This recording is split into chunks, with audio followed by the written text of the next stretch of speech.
I'm a novelist. Unfortunately, in 2025, that means that I have to do a lot of other things besides just writing novels. There's this YouTuber that my wife watches. He's pretty funny. He goes by the name of Rudy, and like a lot of YouTubers these days, see him mostly on shorts, even if the shorts are sometimes like 3 minutes long.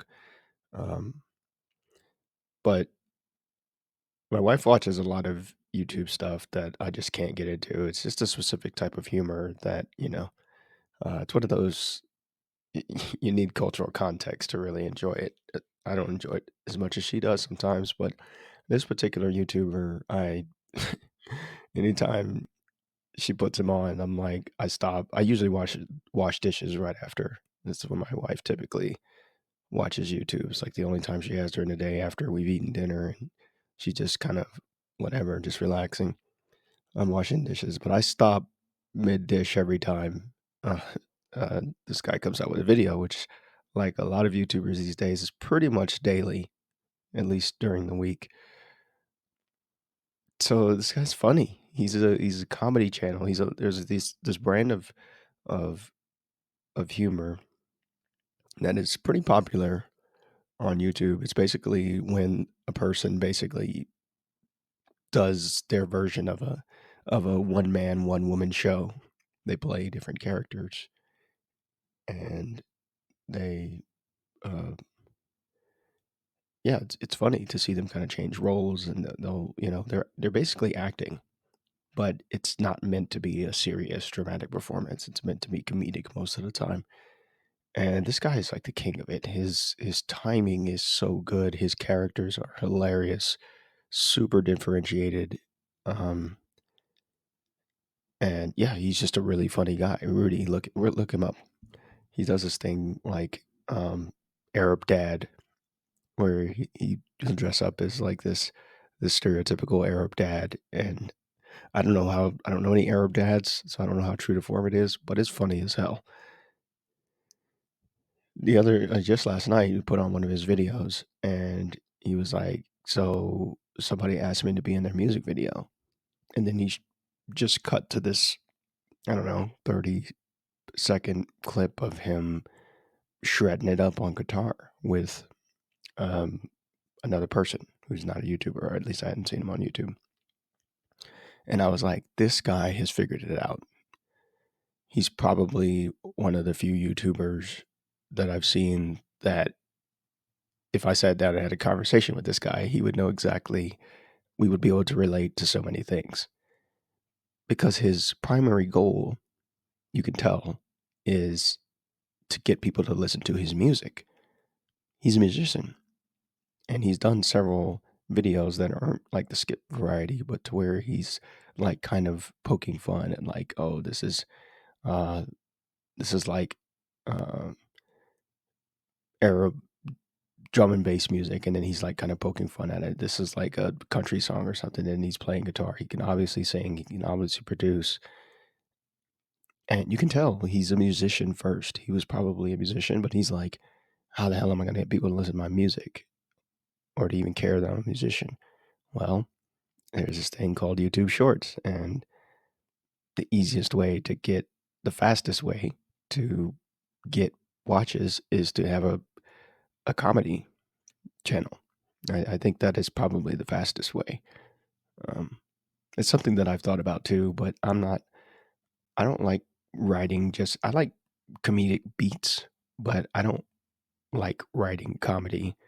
Well, I actually have never really tried it, but I'm just not really interested in it. I don't feel that pull to like do skits and everything, do it the way they do it on YouTube, even though I have no problem being on camera. The point of this guy is basically taking this roundabout way. I mean, because most of his videos are these comedic videos. The music videos are just kind of sprinkled in and out of there, but you can tell, I can tell at least that the music is where it is. And circling back to me, it's the same. I mean, I want people to get to my writing, But I mean, writing is even less flashier than music. It's less, especially if you're a good musician, if you're a good writer, it's really hard to get people to tell that you're a good writer because they need to read enough of your stuff to be like, oh yeah, okay, I've read a couple of Keith Hayden's. Um, and I think that's why writing canon doesn't really change that much because the heavy hitters of old, everybody reads them. Everybody reads the Steinbecks and the Toni Morrisons and more contemporary authors and J.K. Rowling, that type of thing. Everybody reads these people, but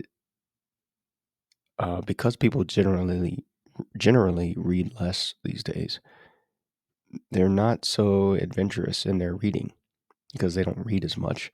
So they only read and there's so many books. That's the thing. There's a lot more books out there. So yeah, they only read what is recommended to them by their friends or now by, you know, book talk or whatever. But point is, it's hard to get into those rotations. You kind of have to. It's volume.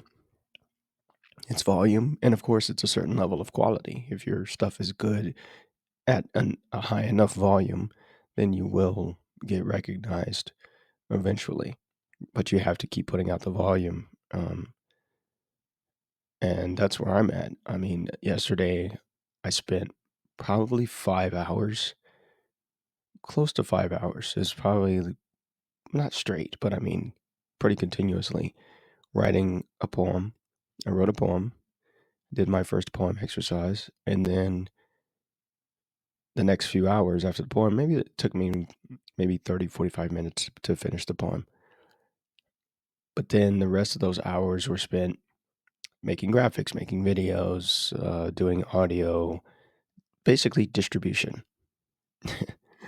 When I break that one thing yesterday down, I think that's telling of, I think in a microcosm, that is that is what it takes to be a creator in any domain in 2025. It's of the 5 hours yesterday I spent working on this poem. 1 hour of it was actually writing. The other four was distribution. And I was just watching a YouTube video just now before I started recording this journal of a guy who's just kind of, he's around my age and he's just kind of fed up with it. There's so many writers that are like him, that are like, I love writing, but this social media, this doing all the other things that are not the thing that I want to do is kind of for the birds. And I get that. I really I empathize with that highly because I feel like it's different when you're forced to like go and do a 9 to 5. Like today's actually my first day of work today, of my first job since I've moved back to the US. And it's bittersweet. I'm happy that I can kind of go back to doing something that I'm very familiar with, that I can just go in and collect a paycheck. I mean, that one for one exchange is it's because I haven't had a typical job like that in the past. Um, I don't know. I haven't had a steady job like that basically since I got out of the military. So it's been going on 10 years that, I've freelanced. I've started building my business. I had one um, steady 9 to 5 job in almost 10 years. And that was when I taught full time in California, taught math. And so going back to this mentality of, oh, you mean I just show up and get paid? Um, it's kind of a weird thing that most people don't deal with because the default out here in entrepreneurship land and creative land is, it's never one for one. Actually, most of the time you don't really get much of anything in return. You don't get feedback. You damn sure don't get paid. Um, and I think I'm bringing this up because, yeah, I understand like having to do all of this other stuff. I mean, if I break that simple math down, 1 hour out of 5 for distribution, so 20% of my time was actually doing the thing that I like to do. The rest of it was other things that I'm doing just to get it there in a way, in a form that is consumable, that people might want to even watch it, read it, consume it. And, you know, by the end of the day yesterday, the video that I made, and part of it is I insist on just doing things a certain way. So that definitely made it take longer. But the point is, I'm the main reason I'm doing all these other things that's not writing is to get people to the writing, very much like this YouTuber. And a lot of writers can't stomach that. They don't want to do that. I mean, it's kind of in the same way as I was mentioning the 9 to 5. Like, why do you get a 9 to 5 if you want to be a musician? Because you need money to finance your music stuff because you can't just get paid. You're not a famous musician. This is most musicians around the world. They're amateur. Nobody knows who they are. They have no distribution. Distribution is that's the holy grail. And as we've gone along, so many people have outsourced it just in the writing context. They've outsourced their distribution to YouTube, to Amazon KDP, to all these other platforms, to Facebook, whatever. And so I can tell you from personal experience that taking charge of your distribution is very hard. It is just hard to build up a fan base and to organically get people, usher them slowly in a world of so many entertainment choices to your thing, whatever it is, without the help of the algorithm. But there's also a freedom there. There's also a freedom there because you're not dependent on the algorithm. You're kind of on your own, but you own all the upside. So every time I get somebody who trickles in, the last 2 weeks, I've had 2 people that have joined my 7-day novel writing course, or just like a 7-day email course, just introducing, trying to get them into the mindset, hey, you can write a novel, that type of thing. And every time I get one person, that's, that's another person that I could, who knows, could possibly be a partnership, could be at a minimum somebody who buys my stuff in the future. And you just never know. And so, but I do recognize yesterday was, and I did a bunch of other stuff yesterday, but this is the main thing that I was thinking about this morning, is that all this work for, once again, a minimal result. But I think I've shifted my mindset to that it's not just the performance of one one thing that my worth as a writer, I'm measuring it on. It's like I'm trying to build a body of work across mediums.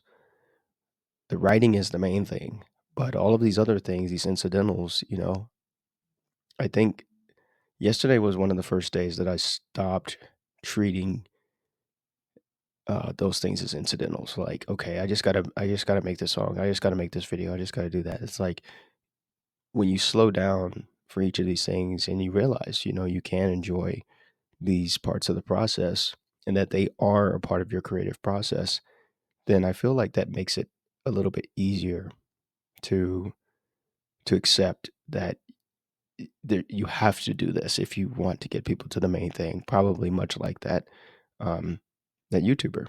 He's probably told himself, "Hey, if I want to be a musician, then I better be funnier." So, or I better just keep putting out these videos until somebody starts watching. And it's kind of the same for me. I'm in that same place. So, with that said, it's time for me to work on my poem because my that's my vehicle to practice daily and to get better.